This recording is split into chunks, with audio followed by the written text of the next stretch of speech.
오늘 시간에는 복 있는 다음 세대가 되려면 어떻게 해야 될 것인가 하는 제목을 가지고 말씀을 나누려고 합니다. 여러분, 우리는 오늘이라는 시점 속에서 지금까지 오늘까지 받은 복이 있고, 그래서 감사를 하고, 또 오늘 받을 복에 대한 기대를 갖고 또 감사를 하고, 또 앞으로 하나님께서 지속적으로 주실 복에 대해서 늘 우리는 감사하면서 살아가야 됩니다. 그러면서 우리가 살아가는 지금의 세대보다도 이제 하나님께서 우리를 향해서 준비하신 내세 천국을 생각하면서 감사해야 되고, 그리고 우리의 세대보다도 다음 세대, 자녀 세대가 더 잘 될 것에 대한 믿음을 가지고 우리는 감사해야 된다고 하는 것입니다. 지난 4월 25일 오스카상을 수상한 윤여정 씨가 출연한 영화 미나리라고 하는 영화가 있습니다. 미국으로 이민 간 한국 부모들이 온갖 어려움을 갖고 인내를 하는데, 그래서 병아리 감비를 하면서 집도 아닌 데 가서 살아가면서 인내할 수 있었던 그 힘의 원천이 도대체 뭔가? 바로 자녀들에 대한 희망 때문에 바로 견딜 수가 있었습니다. 자녀들은 고생을 하더라도 자식들은 더 나은 기회를 줘야 되겠다. 자식들은 더 나은 환경 속에서 공부를 했으면 좋겠다라고 하는 기대가 그들에게 있었던 것입니다. 사실 그 영화를 만든 정의삭 감독도 이 작품이 사실 자전적인 삶을 배경으로 했다고 이렇게 알려지게 되었습니다. 미국 시골에서 자라난 그는 미국의 명문대학인 바로 예일대학 생물학과를 진학을 합니다. 이제 그는 의사가 될 수가 있었어요. 그런데 대학원에는 바로 영화학과를 지망을 해서 영화로 바로 이 석사를 받습니다. 그래서 영화 감독이 되어서 수많은 작품을 가지고 이제 수상을 하게 되어지는데, 그 감독의, 이 정의삭 감독의 부모의 헌신은 결과적으로 헛된 것이 아니었다.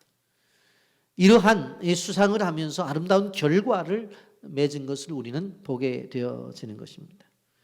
부모들은 엄청난 고생을 했죠. 그런데 43살의 정의삭 감독은 미국 땅에서 바로 한국인으로서 세계에서 인정을 받는 인물로 세워졌다고 하는 것입니다. 여러분, 우리는 다음 세대가 잘 되기를 원합니다. 자녀 세대가 잘 되기를 원해요. 그런데 다 생각대로 잘 되느냐? 그것은 아니라고 하는 것입니다. 물론 잘 된다고 하는 것은 세상적인 성공만을 의미하는 것은 아닙니다. 영적인 면에서도 우리는 더욱더 성숙하고 성장해야 될 것을 우리는 생각합니다. 그리고 우리 부모 세대가 가지고 있는 것은 우리 자녀 세대가 부모 세대보다도 더 큰 믿음을 갖기를 원하는 것을 우리는 볼 수가 있습니다. 여러분, 그렇다고 한다면 이러한 부모 세대보다도 더 나은 자녀 세대가 되기 위해서는 분명한 방향이 있습니다. 그런데 오늘 시편 112편은 그것에 대해서 우리에게 가르쳐 주고 있습니다. 이 다음 세대, 소위 말하는 미래 세대, 더 솔직하게 말씀을 드린다고 한다면 우리의 자녀 세대가 더 나을 길을 갈 수 있는 길이 도대체 무언가? 오늘 말씀을 통해서 은혜를 나누고자 합니다. 먼저 영상 보고 말씀 계속하겠습니다. 그러면 저는 오늘 세 가지로 말씀을 접근하려고 생각을 해요. 먼저 도표를 보시면 자신이 위로는 하나님을 경외하는, 위로는 하나님을 예배하는 사람, 그리고 자신에게는 정직한 사람, 그리고 밖으로 보면 은혜를 베푸는 사람, 섬기고 나누고 또 베푸는 그러한 주는 삶, 이러한 삶 자체가 우리 인생의 성경에서 복을 말씀하고 있는데, 우리의 자녀들은 이러한 삶을 살아가는 존재로 우리는 키워 나가야 된다라고 하는 것입니다.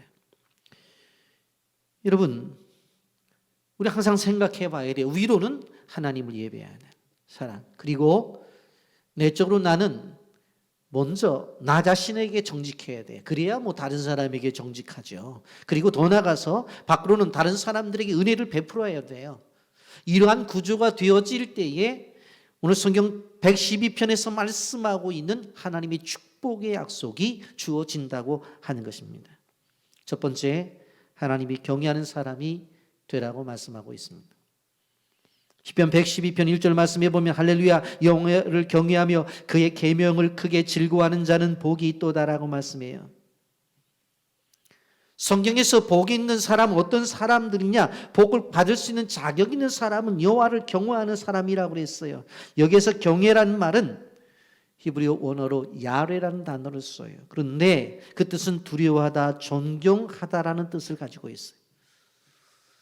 근데 성경의 전체적인 흐름을 보면 경외라는 단어가 썼을 때 같이 동시적으로 나오는 게 뭐예요? 경배하다, 예배하다라는 말은 동시에 같이 사용되어지는 것을 볼 수가 있어요.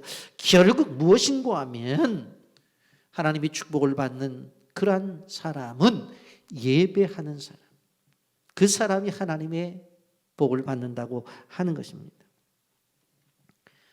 부모 세대가 하나님을 예배하고 하나님 앞에 경배할 때, 그 하나님을 경외하게 될 때 그의 자녀들이 그것을 보고 하나님을 예배함으로 인해서 하나님의 복을 받을 수 있다고 하는 것이 성경의 가르침이에요.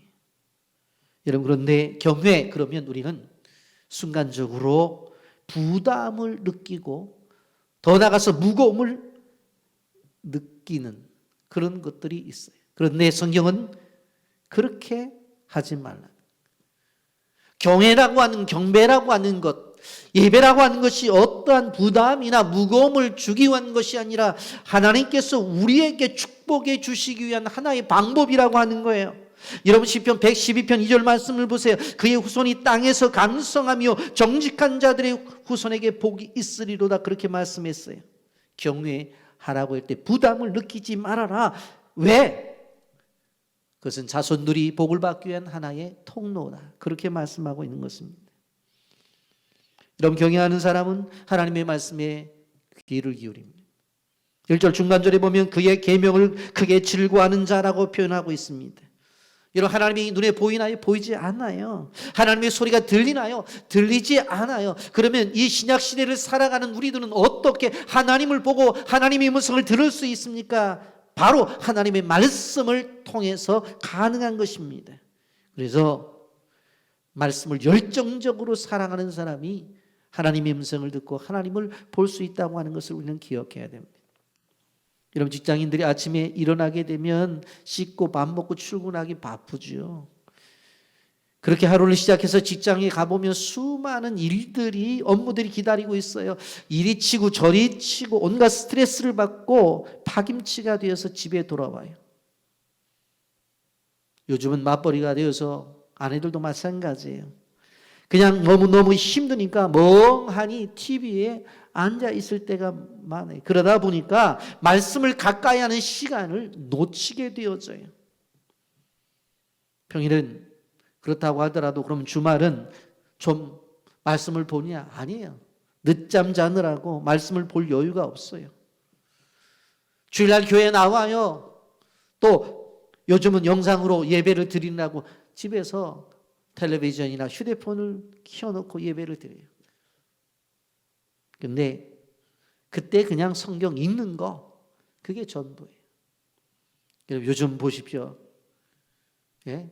교회 그냥 나와도 프로젝트로 성경 보면 다 보게 해주지요. 또 성경책 없어도 휴대폰에 성경 찬송 다 들어가 있죠. 그런 시대를 살아가고 있어요. 그렇기 때문에 끊임없이 왜 큐티 교재를 구입해라, 그리고 새벽에 일어나서 그 말씀이 바로 내 마음속에 와닿으면 줄을 긋고 거기에 메모를 해라. 왜? 성경의 그 중요한 본문이니까 좀 줄을 긋고 좀 기억하라고 끊임없이 왜 그렇게 이야기를 하는 줄 아세요? 끊임없이 이 세대는 우리가 말씀과 멀어지는 구조로 가기 때문에 그런 거예요. 왜 교회에서 1, 2, 3 기도회를 만들어서 긴 시간이 아니더라도 매일 교회가 주는 그 한 기절이라도 좀 보아라. 그리고 아침에 1분, 점심에 2분, 저녁에 3분. 더 해봤자 6분밖에 안 되는데 그때만이라도 하나님 앞에 말씀을 붙잡고 묵상하라고 하는 이유가 왜 그런 줄 아세요? 더 솔직하게 말하면 하도 안 하니까 그거라도 좀 해보자는 거예요. 네? 다음 세대가 희망을 가질 수 있는 것은 무엇입니까? 말씀에 붙잡힌 삶을 살아가는 거예요. 하나님을 예배하는 삶이에요. 그분 앞에 경배하며 경외하면서 엎드리는 그것이 우리를 살리는 거예요. 여러분 부모님들에게 물어보면 아이들을 향한 소원이 있죠. 게임 좀 그만했으면 좋겠다는 거예요. 휴대폰 좀 그만 바라봤으면 좋겠다는 거예요. 그 다음에 뭘 원해요? 얘 공부하는 거 원합니다. 책 보는 거 원한다는 거예요. 근데 그러려면 어떻게 되어져야 돼요? 가정의 문화가 바뀌어져야 돼요. 부모들은 늘 휴대폰 붙잡고 살고 유튜브 방송 그리고 텔레비전 보면서 자식에는 보지 말라고 한다는 것은 말이 안 되거든요. 그러니까 결국은 뭐예요? 가족의 문화가 바뀌어져야 돼요. 여러분 지금 시대는 너무나 급변하고 있는 것을 볼 수가 있습니다. 휴대폰 하나면 모든 것이 다 이루어져요. 여러분 나이가 드신 분들은 인터넷 뱅킹이나 스마트폰 또 유튜브 이런 것들이 쉽지 않아서 잘 적응이 안 되는 분들이 있지만 여러분 생각해 보세요. 휴대폰 하나면 모든 정보가 다 들어있고 이제는 은행도 갈 필요가 없어요. 거기서 모든 결제가 다 이루어져요. 그거 하나면. 이런 시대를 살아가고 있어요. 그런데 앞으로 30년 후에 40년 후에 어떤 세대 우리 자녀들이 이 시대 속에서 중심이 되었을 때는 그 시대가 어떻게 바뀌어질 것 같아요? 엄청나게 바뀌어질 거예요. 이러한 시대를 살아가면서 우리가 기억해야 될 것은 변하지 않는 진리 그 말씀에 붙잡힌 그 하나님을 예배하는 삶을 물려주지 아니하면 우리 자녀 세대가 소망이 없다고 하는 것입니다. 여러분 세상의 방법은 더 좋은 학원을 보내고 그리고 더 높은 점수를 받고 더 좋은 대학에 보내고 그 행복의 기름길이라고 생각하고 그렇게 주도하고 있는 것을 바라볼 수가 있습니다. 여러분 우리는 달라져야 돼요. 하나님을 경외하는 자녀들로 만들고 하나님을 예배하는 자녀들로 세워나가게 되어질 때에 다윗과 같은 하나님의 축복을 받을 수 있다는 믿음을 가지고 나가야 된다고 하는 것입니다. 여러분 아무리 우리의 다음 세대가 우리의 미래 세대가 잘 된다 하더라도 하나님을 떠나면 그거는 잘된 것이 아니라고 하는 사실을 우리는 기억해야 된다고 하는 것입니다. 여기에 다음 세대의 미래가 있습니다.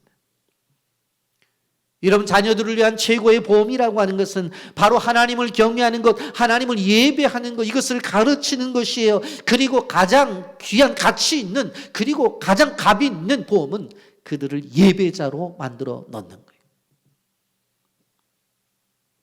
여러분 우리 부모들이 그런 확신이 없으면 안 돼요.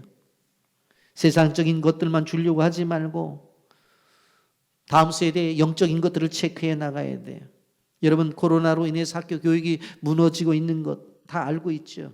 학교 교육만 그런 거예요? 아닙니다. 교회 교육도 마찬가지입니다. 예배를 드리지 못하고 인터넷으로 예배를 드리다 보니까 예배를 소홀하게 되었어요. 세상에 자녀들이 빼앗기는 경우가 너무나 많아요. 이 세대 가운데서 아이들의 마음을 지켜내는 것, 그것이 어른들의 과제라는 사실을 우리는 기억해야 돼요. 다음 세대가 하나님을 경외하고 다음 세대가 예배로 살아가는 그 사람들로 세워지는 그 예배의 열정, 그 열정이 우리로부터 다음 세대에 이어지는 이것이 있을 때에 진정한 하나님이 원하시는 복된 자녀가 된다고 하는 것입니다. 이러한 가정 되기를 예수님의 이름으로 축복합니다. 또 한 가지 정직한 사람이 되어져야 한다고 하는 것입니다. 위로는 하나님을 경외, 위로는 하나님을 예배, 그리고 나 자신은 정직해야 돼요. 자신에게 먼저 정직해야 돼요. 4절 말씀, 정직한 자들에게는 흑암 중에 빛이 일어나나니 그는 자비롭고 긍휼이 많으며 의로운 이로다, 그렇게 말씀했어요. 정직한 사람이 궁극적으로 복을 받을 것이라고 말씀합니다. 여러분, 세상에서는 속이는 사람이 이익을 볼 때가 많습니다. 속이는 사람이 당장 이득을 볼 때가 많아요. 그래서 속여요. 그리고 정직한 사람은 오히려 손해를 볼 때가 있습니다. 그런데 성경은 뭐라고 말해요? 정직한 사람에게는 흑암 중에 빛이 일어난다고 약속해요. 단순히 조그만 이익이 아니라 이 어두운 세상 속에 빛으로 하나님께서 그를 세워 주시겠다고 말씀하고 있습니다. 타락하고 부패한 세상 속에서는 정직하거나 진실된 사람을 찾기가 힘들어요. 그러나 어렵지만 그렇게 살아가면 하나님이 책임을 져 주신다고 하는 겁니다. 여러분, 우리가 거래하게 되어질 때에 속이는 사람과 거래하겠습니까? 아니면 정직한 사람과 거래하겠습니까? 그래서 당연히 정직한 사람과 거래를 하게 될 것입니다. 그래서 성경은 정직한 사람의 가치를 귀하게 보고 있다는 것을 우리는 기억해야 돼요. 정직한 사람의 결과가 부유하게 될 것이다. 그래서 오늘 2절 하반절에는 정직한 자들의 후손에게 복이 있으리로다, 그렇게 말씀합니다. 그러면서 3절 이어서 이렇게 말씀합니다. 부와 재물이 그의 집에 있으며 그의 공의가 영구히 있으리로다, 그렇게 말씀하고 있습니다. 부와 재물이 누구에게 온다고요? 정직한 자에게. 여러분, 정직의 반대말은 거짓이라고 말씀을 드릴 수 있는데, 여러분, 어떤 이들은 이 부정직한 것, 거짓을 합리화해요. 그리고 다른 사람들은 그런 것을 보면서 융통성이 있는 사람이라고 그렇게 생각을 해요. 자기에게 이익이 되어진다면 어떠한 것이라도 부정직해도 된다고 생각을 해요. 그러나 그것은 거짓이에요. 문제는 그것이 하나님을 기쁘시게 못한다고 하는 것입니다. 요즘 인성교육이라고 하는 말이 유행합니다. 문화적으로 최첨단을 걷고 있는 이 세대 속에서 아이들에게 인성교육을 시켜야 된다. 그래서 어떤 이들은 자녀교회 인성교육을 위해서 지리산 산속 서당교육을 받게도 하고 여러 가지의 방법을 취합니다마는, 그럼 기독교에는 인성교육이 없느냐? 아닙니다. 있습니다. 기독교의 가장 기본적인 인성교육의 중요한 부분은 뭐예요? 정직이라고 하는 거예요. 이 정직이 가장 기본적인 인성교육이라고. 이런 마태복음 6장 33절에 뭐라고 말을 해요? 그런즉 너희는 먼저 그의 나라와 그의 의를 구하라. 그리하면 이 모든 것을 너에게 더해 주시겠다고 말씀하고 있습니다. 그의 나라와 그의 의를 구하는, 하나님이 정하신 법을 따라 살아가게 되어지면 우리가 원하는 그 모든 것들이 자연적으로 주어진다라고 하는 것입니다. 한마디로 말하면 시온의 대로가 활짝 열려진다는 것입니다. 세 번째로, 바로 하나님의 복을 받으려고 한다면 은혜를 베푸는 사람들이 되어져야 됩니다. 이런 도표를 보시면 나라는 존재가 있고 하나님에게는 드려요. 하나님에게는 드려요. 그리고 이웃에게는 뭐예요? 섬기고 베풀고 나눠줘요. 섬기고 베풀고 나눠줘요. 예수님도 뭐라고 말씀했어요? 사랑이라고 하는 것을 설명할 때에 딱 두 가지를 얘기하잖아요. 주 너희 하나님을 사랑하고 너를 사랑한 것처럼 이웃을 사랑하라. 그러면서 방향성을 제시해 주는 것을 바라볼 수가 있습니다. 진정한 그리스도인은 하나님을 향해서 드리고, 그리고 이웃을 향해서는 섬기고 베풀고 나누어야 돼요. 한마디로 말하면 주라는 거예요. 이러한 사람들이 하나님의 복을 받는다는 거예요. 5절 말씀 보십시오. 은혜를 베풀며 구워주는 자는 잘 되나니 그 일을 정의로 행하리로다. 은혜를 베풀며 꾸어주는 자는 잘 된다고 그렇게 말씀하고 있습니다. 여러분, 우리의 삶을 통해서 볼 수 있는 것은 무엇인가 하면 부자가 돈을 쓰는 게 아니에요. 누가 돈을 써요? 은혜를 받은 사람이 돈을 써요. 오해하지 말고 들으세요. 부자가 헌금하는 거 아니에요.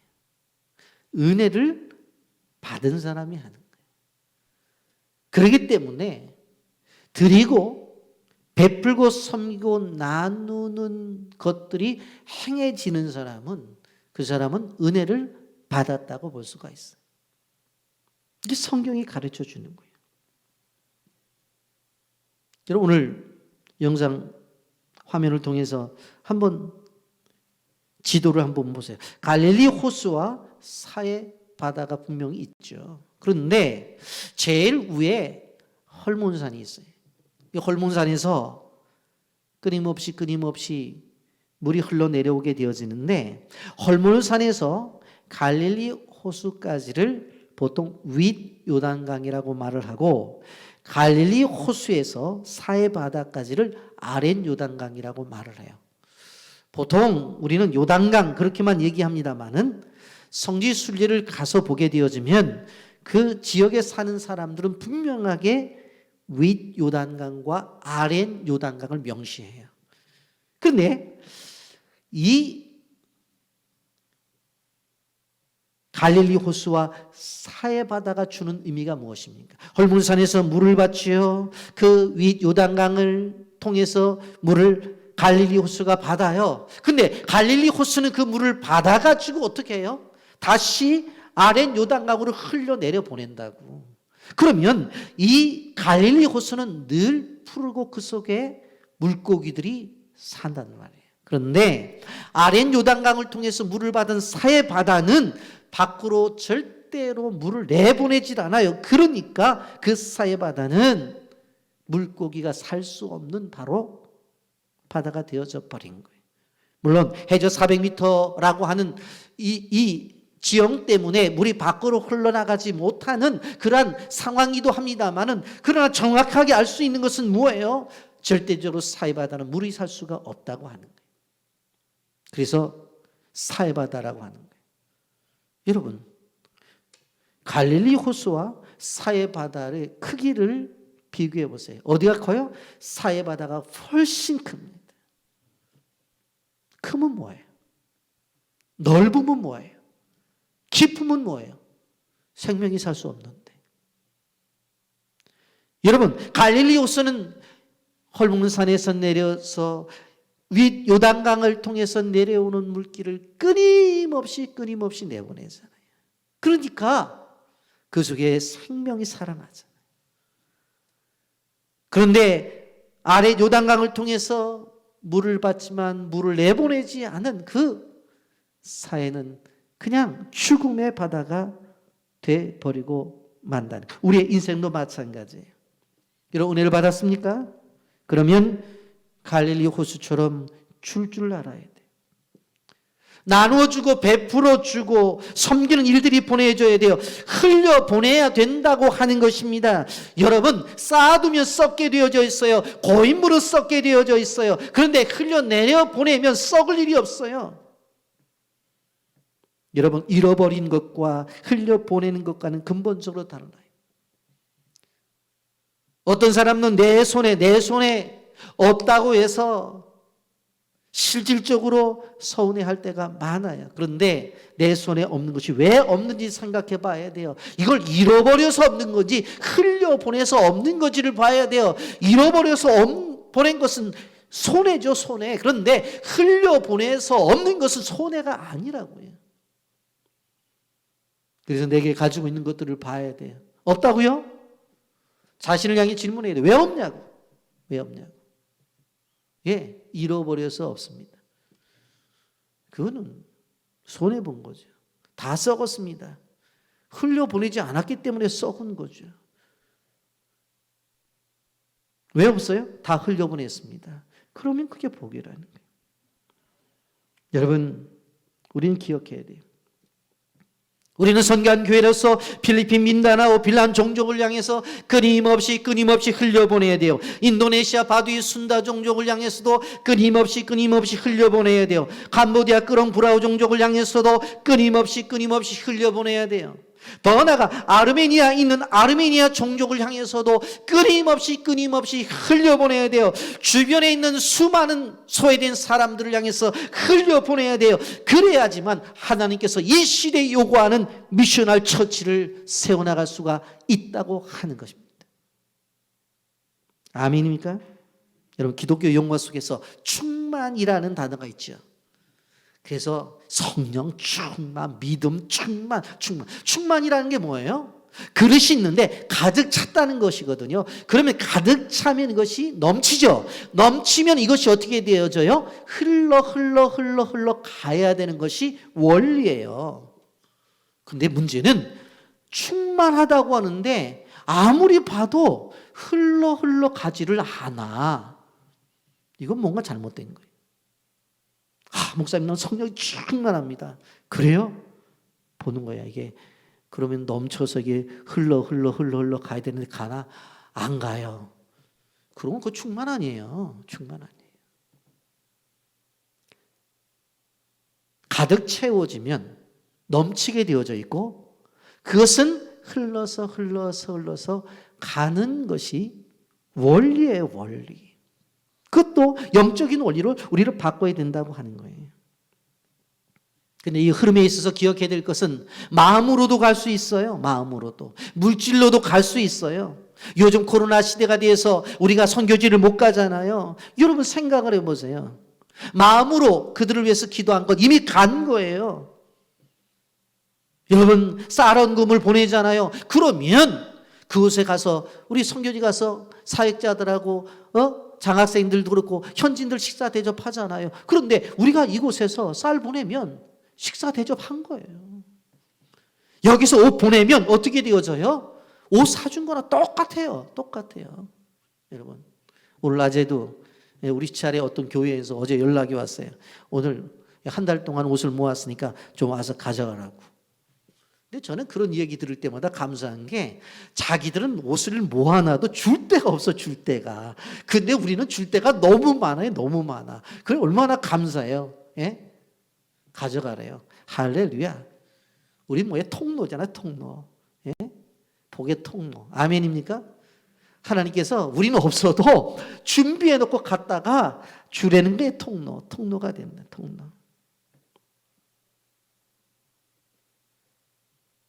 여러분 돈 벌어서 자기와 가족들만 생각하면서 잘 먹고 잘 살겠다고 하는 성경적인 그러한 사람이 아니에요. 여러분 우리는 꼭 기억해야 돼요. 공부해서 남 주고 돈 벌어서 남 주고 기도해서 남 주는 사람이 되어져야 돼요. 기도해서 남 준다는 게 뭐예요? 중보 기도를 이야기하는 거예요. 학생들이 열심히 공부하는 게 뭐예요? 내가 열심히 공부해서 사회 속에서 지도자가 되어서 보다 어려운 사람을 도와줘야 되겠다라고 하는 분명한 목표가 있어야 돼요. 사업하는 사람은 무슨 생각을 해야 돼요? 하나님께서 나에게 사업의 기회를 주셨고 이러한 사업적인 기지를 주셨으니까 사업을 해서 보다 많이 벌어갖고 수많은 사람들에게 베풀고 나눠야 되겠다. 여러분 죄송합니다만 이번에 삼성에서 한 일을 보면서 저는 한편으로 감사하면서도 믿지 않는 사람도 저렇게 하는데 믿는 사람들이 더 도전 좀 받아야 되지 않아요? 그러면 나가서 여러분들 삼성이 아니라 사성이라고 이름을 지어서라도 뭔가 한번 해볼 생각이 없으세요? 예? 그런 생각을 가져야 되죠. 하나님이 보실 때 자기만을 추구하는 사람과 그리고 이 사회와 이웃과 열방을 생각하는 사람들을 바라보는 하나님이 바라보는 눈이 다르다니까 그 가치가 달라요. 가치가. 그냥 벌어서 자기 혼자 잘 먹고 잘 사는 사람을 보는 가치와 그래도 이 땅에서 열방을 바라보는 사람과 가치가 다르다는 것을 우리는 기억해야 돼요.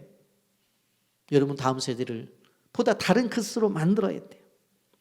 사도행전 20장 35절 중요한 말씀이니까 우리가 다 같이 함께 읽어보도록 하겠습니다. 다 같이 읽습니다. 시작. 범사에 여러분에게 모범을 보여준 바와 같이 수고하여 약한 사람들을 돕고 또 주 예수께서 친히 말씀하신 바 주는 것이 받는 것보다 복이다 하심을 기억하여야 할지니라. 예수께서 친히 뭐라고 말씀했어요? 바로 주는 것이 받는 것보다 복이. 나는 복 받았어. 왜? 어떤 집사님이 이거 주고 어떤 권사님이 이것도 주고 목사님까지도 이걸 주셨어. 복이죠. 복은 안 받는 것보다. 그런데 성경은 받는 것보다도 주는 게 복이 있다. 왜? 하나님이 너무 주기를 좋아하세요. 그 아름다운 에덴 동산을 만들어서 아담과 하와한테 다 가져 그랬어요. 그런데 죄 때문에 그걸 누리지 못하잖아요. 그래서 하나님이 안타깝게 생각하셔서 또 아들을 우리에게 주시잖아요. 그래서 죄 문제를 해결해 주시잖아요. 예수님 보십시오. 예수님 매 맞으시고 그렇게 십자가의 복음 그리고 십자가의 피를 흘리고 자기 생명을 내어주잖아요. 주잖아요. 여러분 십자가의 복음은 한마디로 말한다면 주는 거예요. 주는 거. 줄 아는 사람이 십자가의 비밀을 깨달아 알 수 있는 거예요. 여러분 그리고 이 세상에 있을 때 우리를 버리지 아니하시고 성령을 주셔서 여러분 우리와 함께 하시게 하셨잖아요. 복음의 역사는 주는 역사입니다. 따라서 하십시오. 복음의 역사는 주는 역사다. 복음의 역사는 주는 역사예요. 주님은 나에게 주셨고 나는 이웃과 여러분에게 주는 거예요. 남에게 주는 일은 산울림처럼 나에게 돌아와요. 여러분 산 꼭대기 올라가서 야호 한번 해보세요. 그럼 야호 한번 하면 한 번 돌아오나요? 아니에요. 야호 그러면 야호호호호호호 안 해본 사람은 오늘 낮에 한번 올라가서 해보세요. 끊임없이 산울림이 돌아와요. 마찬가지로 우리가 다른 사람을 향해 베풀었을 때 하나님께서 30배, 60배, 100배로 우리에게 주신다는 사실을 꼭 기억하시기를 바랍니다. 여러분 시편 37편 25절 26절입니다. 내가 어려서부터 늙기까지 의인이 버림을 당하거나 그의 자손이 걸식감을 보지 못하도다. 그는 종일토록 은혜를 베풀고 꾸어주니 그의 자손이 복을 받는도다. 여러분 주는 사람은 그 자손이 복을 받는다고 말했어요. 주는 것이 진정한 보험이라는 거예요. 주는 것이 최선의 투자고 주는 것이 심는 것이에요. 30배, 60배, 100배의 열매를 맺는다고 하는 것이에요. 이런 다음 세대를 만들어낸다고 하는 거예요. 시편 112편 5절 6절 뭐라고 말씀합니까? 은혜를 베풀어 꾸어주는 자는 잘되나니 그 일을 정의를 행하리로다. 그는 영원히 흔들리지 아니하며 의인은 영원히 기억되리로다. 그런데 더 나가서 9절 말씀 보세요. 9절 말씀 뭐라고 말씀하세요? 다 같이 읽어볼까요? 시작. 그가 재물을 또 빈궁한 자들에게 주었으니 그의 의가 영구히 있고 그의 뿔이 영광 중에 들리로다. 여러분 5절에는 꿔주라고 그랬는데 9절에는 그냥 주래. 그냥 주래. 그러면 그의 의가 영구히 있대요. 영구히 있다는 건 뭐예요? 사라지지 않는다고 하는 거예요. 사라지지 않는다는 거예요. 우리 아이들 종촌이 종손이 어렸을 때 저희 집사람이 우리 애들한테 그런 얘기를 하더라고요. 야 너희들은 앞으로 잘 살 거야. 그랬더니 우리 애들이 엄마 왜? 그래서 아빠가 정말 많이 베풀고 나누고 다른 사람들에게 많이 주거든. 그러니까 아빠가 그렇게 많이 나눠줬으니까 하나님께서 너희들 인생에 대해서는 책임져 주실 거예요. 아멘 좀 하세요. 샵나요? 예? 저는 그 사실을 믿어요. 여러분. 그런데 보세요. 10절에 보면 뭐라고 말씀하시느냐. 악인은 이를 보고 한탄하여 이를 갈면서 소멸되리니 악인들의 욕망은 사라지리로다. 악인들이 하나님의 백성들이 베풀고 나누고 섬기는 것을 보면서 이를 뽀드득 한대. 그리고 한탄한대요. 그러면 소멸된대. 여러분 여기서 놀라운 진리를 깨달을 수 있어요. 우리는 세상을 이기기 위해서 싸우려고 달아들어. 성경은 싸우지 말래요. 세상과 싸우지 말래. 물론 영적 전투는 있겠습니다만은 오늘 말씀을 보면 뭘 하라는 거예요? 끊임없이 꾸어주고 끊임없이 주라는 거예요.